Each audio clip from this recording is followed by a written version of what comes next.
I don't think Vice President needed the President's permission or blessing, but it is a very interesting, and it's gold for the Vice President, I would say, that they both come back from vacation. They have this lunch at the White House yesterday, and word leaks out after they spent a good amount of time talking about the Vice President's 2016 deliberations. Should he run, shouldn't he run? And we're told that the President made clear, Joe, if you want to do it, do it. And you have my blessing. Now, that's not an endorsement, and it's a key distinction, but to a Democratic base that still loves the President, that's a pretty good signal. Yeah, it sure is. And he talks to the president. The president says, you have my endorsement. The president's press secretary comes out and said the best decision Barack Obama ever made was choosing Joe Biden as his vice president, which immediately led to, well, then it wasn't choosing Hillary Clinton as his Secretary of State.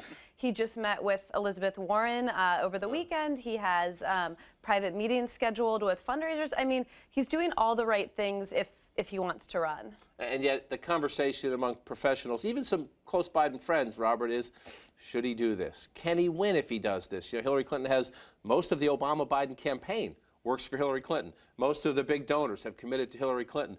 She has sort of the infrastructure financially and the boots on the ground. And yet, as we've seen from the summer of Trump, and that history occasionally reminds us, anything can happen. So when you're Joe Biden, what's the one thing you're kind of looking at?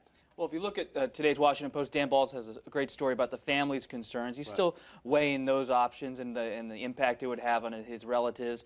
At the same time, Biden has to find a place in the race.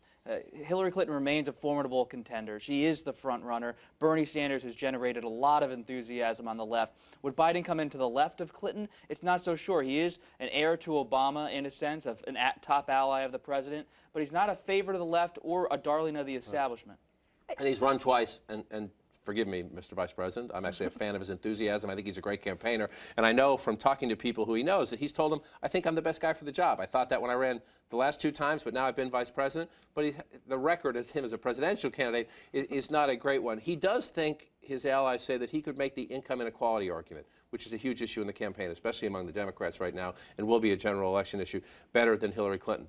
He's, the scrappy kid from Scranton. Right. He has not made a lot of money in his life. However, I don't see him getting into the race and going after her, saying, I'm Joe Biden, I'm not wealthy, look at my legacy, and I didn't give speeches to Goldman Sachs for $250,000. I don't see that. Well, exactly. I mean, I think he sort of naturally is, as you pointed out, the middle-class kid. He's not going to have to twist himself up to sort of prove his middle-class street cred, really. And as Bob pointed out, he doesn't quite have a natural ideological lane, right? He's not quite as progressive as Bernie Sanders, and he's very tied to the administration. But you mentioned enthusiasm. And I think if you're Joe Biden, or you're just this electorate right now, if Donald Trump has showed us anything, it's that there's a craving for authenticity and sort of this unscriptedness and enthusiasm, and that's who Biden is. I mean, a lot of his gaffes that would have done in other politicians sort of become endearing when they're from him. And for better or worse, Joe Biden is authentic. You have that right.